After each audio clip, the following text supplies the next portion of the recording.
ಭೀಮವಾದ ನ್ಯೂಸ್ಗೆ ಸ್ವಾಗತ. ಕಾಲುವೆ ನೀರಿಗಾಗಿ ರೈತರ ಪ್ರತಿಭಟನೆ. ಸಾವಳಗಿಯಲ್ಲಿ ರೈತರು ಪ್ರತಿಭಟನೆ ನಡೆಸಿದ್ದಾರೆ.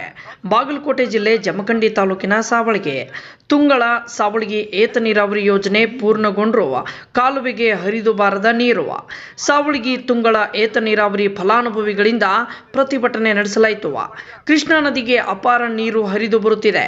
ಸಾವಳಗಿ ತುಂಗಳ ಏತ ನೀರಾವರಿ ಕಾಲುವೆ ಸಿದ್ಧಗೊಂಡಿದೆ. ಕಾಲುವೆಗೆ ನದಿ ನೀರು ಹರಿಸುವಂತೆ ಆಗ್ರಹಿಸಿ ರೈತರು ಪ್ರತಿಭಟನೆ ನಡೆಸಿದರು. ಈ ವರ್ಷ ಕಾಲುವೆಗೆ ನೀರು ಬರುತ್ತೆಂದು ಮುಂಗಾರು ಬಿತ್ತನೆಯನ್ನು ಮಾಡಿದ್ದ ರೈತರು ಕಾಲುವೆ ನೀರಿಗಾಗಿ ಸಾವಳಗಿಯಲ್ಲಿ ಅಥಣಿ ಜಮಖಂಡಿ ರಸ್ತೆ ತಡೆದು ರೈತರು ಪ್ರತಿಭಟನೆ ನಡೆಸಿದ್ದಾರೆ. ಕಾಲುವೆಗೆ ನೀರು ಹರಿಸುವವರೆಗೂ ಪ್ರತಿಭಟನಾ ಪಟ್ಟು ಕಾಲುವೆಗೆ ನೀರು ಹರಿಸುವವರೆಗೂ ಪ್ರತಿಭಟನೆ ಪಟ್ಟು ಸಡಿಲಿಸೋದಿಲ್ಲ ಎನ್ನುತ್ತಿರೋ ರೈತರು. ಬಾಗಲಕೋಟೆ ಜಿಲ್ಲೆ ಜಮಖಂಡಿ ತಾಲೂಕಿನ ಸಾವಳಗಿಯಲ್ಲಿ ರೈತರು ತೀವ್ರ ಆಕ್ರೋಶವನ್ನ ವ್ಯಕ್ತಪಡಿಸಿದ್ದಾರೆ.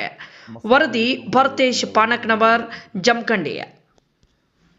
ಇವತ್ತು ಸಕಾಲಕ್ಕೆ ಸರಿಯಾಗಿ ಮಳೆಯಾಗಿ ಆ ರೈತನು ಭೂಮಿಯಲ್ಲಿ ಸಾಲ ಸೂಲ ಮಾಡಿ ಬೀಜವನ್ನ ಹಾಕಿ ಆ ಬೀಜ ಮೊಳಕೆ ಒಡೆದು ಮೇಲೆ ಬಂದಿದೆ. ಈಗ ಮಳೆಯ ಹಾಹಾಕಾರ ಸಂಪೂರ್ಣವಾಗಿ ಉಂಟಾಗಿದೆ.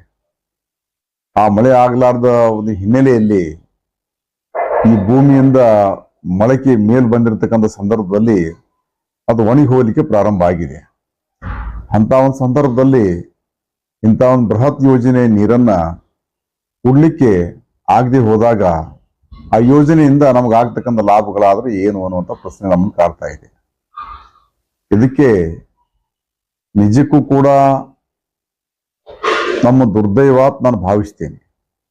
ಯಾಕಂದ್ರೆ ಪ್ರತಿ ಹಂತದಲ್ಲಿನೂ ಕೂಡ ಸಕಾಲಕ್ಕೆ ಸರಿಯಾಗಿ ಕೃಷ್ಣಾ ನದಿ ನೀರು ಬಂದರೂ ಕೂಡ, ಕೃಷ್ಣಾ ನದಿಯಲ್ಲಿ ನೀರು ಸಾಕಷ್ಟು ತುಂಬಿದ್ರೂ ಕೂಡ ಇವತ್ತು ನೀರನ್ನ ನಮ್ಮ ಭಾಗ್ಯಕ್ಕೆ ತಂದು ಕೊಡ್ಲಿಕ್ಕೆ ಇವ್ರು ಯಾಕೆ ಅಷ್ಟೊಂದು ಕಾಳಜಿ ವಹಿಸ್ತಾ ಇಲ್ಲ ಅನ್ನೋದು ಗೊತ್ತಾಗ್ತಾ ಇಲ್ಲ.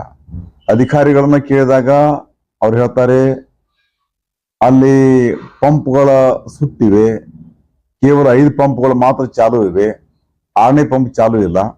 ಅದಕ್ಕಾಗಿ 6ನೇ ಪಂಪ್ ಚಾಲು ಆದ ಕೂಡಲೇ ನಿಮ್ಗೆ ಕೊಡ್ತೀವಿ ಅನ್ನುವಂಥ ಮಾತನ್ನು ಹೇಳ್ತಾರೆ. ಅದಕ್ಕೆ ನಮ್ಮ ವಾದ ಏನಪ್ಪಾ ಅಂತ ಕೇಳಿದ್ರೆ, ಅಲ್ಲಿ ಸುಟ್ಟಿರ್ತಕ್ಕಂಥ ಪಂಪಿನಲ್ಲಿ ಕೇವಲ ಸಾವಳಗಿ ತುಂಗಳ ಭಾಗದ ಒಂದು ಸುಟ್ಟಿರ್ತೈತೋ ಅಥವಾ ಟೋಟಲ್ ಹಳ್ಳ್ಯಾಳದ 6 ಪೈಕಿ 1 ಸುಟ್ಟಿರ್ತೈತೋ? ಹಳ್ಳ್ಯಾಳದ್ದು 6 ಪೈಕಿ 1 ಸುಟ್ಟಿದ್ರೆ 5ರಲ್ಲಿ ಇರ್ತಕ್ಕಂಥ ನೀರನ್ನು ಡಿವೈಡ್ ಮಾಡಿಕೊಡಿ. ನಮ್ಮ ಪಾಲಿಗೆ ಎಷ್ಟು ನೀರು ಬರ್ತಾವ ಅಷ್ಟು ಡಿವೈಡ್ ಮಾಡಿಕೊಡಿ. ಇಲ್ಲಪ್ಪ ತುಂಗ ಸಾವಳಗಿದನೇ ಸುಟ್ಟೈತಪ್ಪ ಅಂತಂದ್ರ ಆಗೊಂದು ಪ್ರತ್ಯೇಕ ಒಂದು ಬೋರ್ಡರ್ ಹಾಕ್ಬಿಡಿ. ಇದು ತುಂಗ ಸಾವಳಗಿ ಪಂಪು, ಇದು ಕರಿ ಮಸೂದಿ ಕೆನಾಲ್ ಪಂಪು ಬೋರ್ಡರ್ ಹಾಕ್ಬಿಡಿ.